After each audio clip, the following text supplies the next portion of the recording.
Bonsoir à tous, nous sommes ensemble de 19h à 21h. Depuis plusieurs semaines, les élus locaux, les maires ou les présidents de région ont pris de nombreuses initiatives. D'un dialogue d'abord difficile avec l'État, ils sont passés à des échanges plus fluides.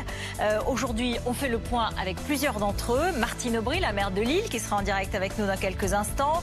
Valérie Pécresse, la présidente de la région Île-de-France, ce sera à 20h30. Et Olivier Klein, le maire de Clichy-sous-Bois en Seine-Saint-Denis, il a dialogué avec le président de la République et de nombreux autres maires ce matin.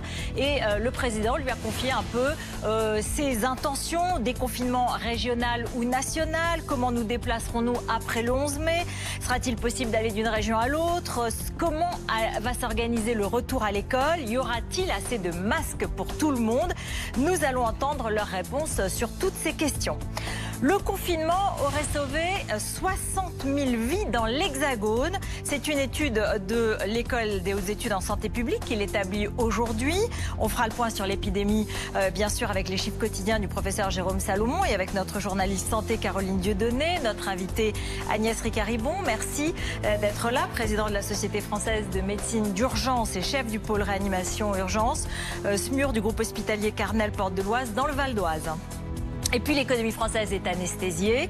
Chaque jour, les chiffres sont plus redoutables. Malgré les mesures de chômage partiel qui n'existent pas dans tous les autres pays, le chômage s'annonce comme un tsunami. On en parlera vers 19h40. Voilà, nous sommes en direct tout de suite avec Martine Aubry, la maire de Lille. Bonsoir Alain Duhamel, pardon. Nous parlerons évidemment avec vous et avec Bruno Cotresse, le chercheur au CNRS, le politologue, bien sûr, de la situation et des rapports entre les maires, les présidents de région et le gouvernement.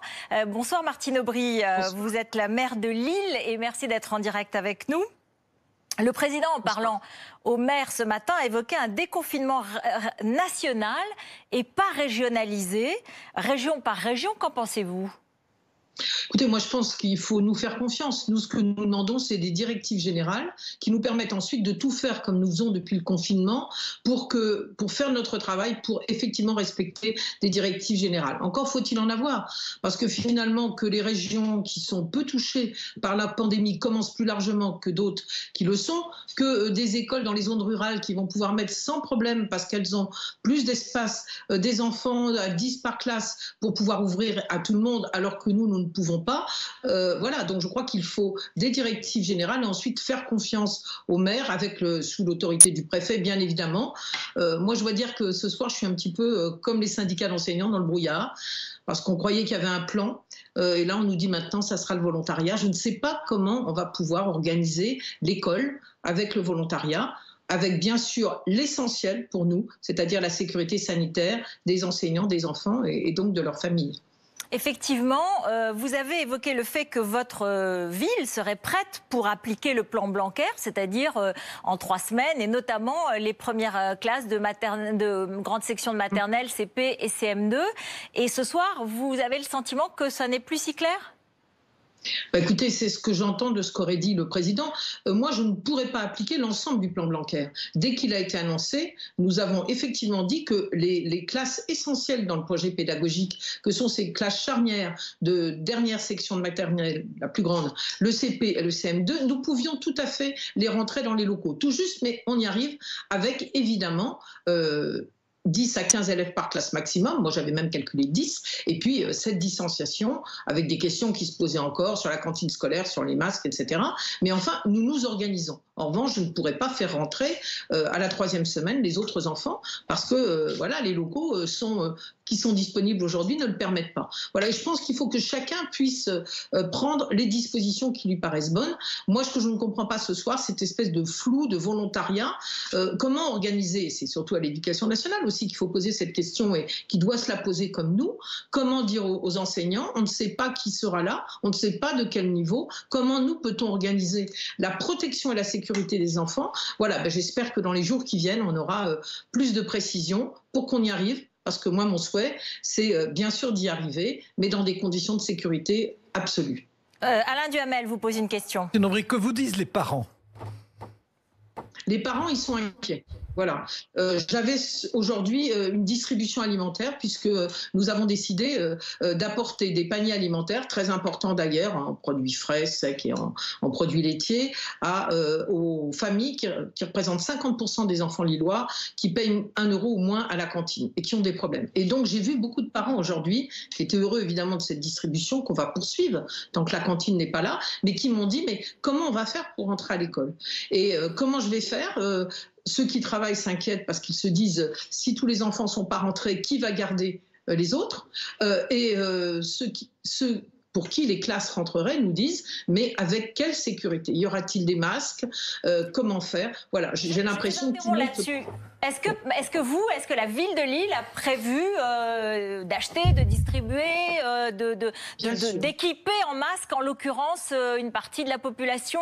Qu'est-ce que vous faites là-dessus? Alors, j'ai annoncé déjà il y a 1 mois que je souhaitais pouvoir donner au moins de donner un masque à chaque Lillois, avec des masques qui sont lavables et donc réutilisables. Nous en avons déjà commandé plusieurs centaines de milliers par des entreprises françaises et toujours produits en Europe, même si on continue à acheter tout ce qui est possible. Mais d'abord, on veut vérifier que ces masques sont évidemment, en termes de filtration, extrêmement efficaces. Donc nous aurons ces masques. Je travaille évidemment avec les présidents de la région, du département et de la métropole qui eux aussi commandent des masques pour nos habitants. Donc nous le faisons ensemble. Ça c'est vraiment important. Il faut qu'on sache qui on déconfine et comment pour pouvoir organiser la distribution. Donc vous voyez, là aussi, moi ce que je demande c'est des directives générales pour qu'on puisse s'appliquer dans les meilleures conditions possibles. Est-ce que vous pensez, Martine Aubry, que les élus, entre guillemets, sont plus forts que l'État, en l'occurrence, pour réussir une étape absolument cruciale et extrêmement complexe d'une situation totalement inédite? Moi, je pense, comme depuis le début du confinement, que tout le monde doit jouer le jeu et mettre sa pierre à l'édifice là où on est.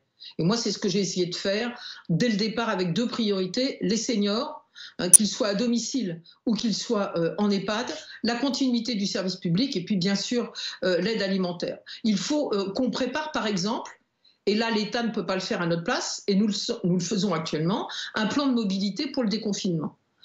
Va-t-on mettre plus de voies vélo? Oui. Va-t-on mettre des voies piétonnes pour que quand les trottoirs soient étroits, les gens puissent faire respecter la distanciation et en même temps être dans la rue? Plus de bus aux heures de pointe avec un maximum de personnes par bus. Voilà ce que nous voyons avec la métropole. Nous y travaillons. Donc je dis simplement à l'État, dites-nous clairement les dates, les personnes qui vont être déconfinées et faites-nous confiance, nous faisons depuis le début du confinement. Moi je vois dans ma ville, et je voudrais vraiment féliciter les habitants, les Lillois, le confinement il est globalement respecté. Nous avons mis en place des aides pour tous ceux qui sont les plus en difficulté. J'ai parlé des seniors, des sans domicile fixe, pour organiser la sécurité avec la police nationale et municipale, pour faire en sorte que les marchés soient totalement sécurisés, pour ne prendre que ces exemples-là. Qu'on nous fasse confiance. On travaille actuellement 18 heures par jour pour que ça marche, parce que tout le monde doit serrer les coudes. En tout cas, moi, c'est mon état d'esprit. Ce que je veux simplement, c'est des directives claires et qu'on fasse confiance à ceux qui connaissent la réalité locale. Caroline Dieudonné du service santé vous pose une question, Madame Aubry. Martine Aubry, quel est le réseau de distribution envisagé pour les masques que vous évoquiez? Est-ce que ça serait les grandes surfaces, les pharmacies, les buralistes? Est-ce que vous avez des pistes? Alors, pour la distribution du masque réutilisable gratuit, nous avons par exemple là un masque Garidou qui a été conçu par le CHU de Lille et qui peut être lavé 20 fois. La région a commandé un autre masque Résilience qui peut être lavé 5 ou 10 fois, ils attendent une autorisation. À partir de là, en fonction des catégories qui vont être déconfinées, eh bien, soit nous proposons de distribuer dans les écoles aux habitants, soit parce que c'est le plus proche de chez eux, chez ce qu'ils connaissent. Ensuite, bien évidemment, il va falloir que les médecins, les pharmacies, etc., puissent être alimentés. Et j'espère que les 2 milliards dont on nous a parlé de masques qui ont été commandés par l'État vont arriver aussi au-delà de ce qui est pour nous l'essentiel depuis le début, la priorité donnée aux soignants, Les soignants, c'est les hôpitaux, ce sont les cliniques, ce sont les infirmières à domicile, ce sont les gens qui travaillent dans les EHPAD, ce sont les associations qui sont aux côtés des plus fragiles. Et pour nous, ça reste la priorité. Mais pour pouvoir faire ce plan de déconfinement, et on a plusieurs hypothèses, on y a travaillé bien évidemment, il faut qu'on sache clairement qui va être déconfiné pour trouver les meilleures solutions. Merci beaucoup. Merci d'être intervenu en direct sur BFM TV ce soir. Merci.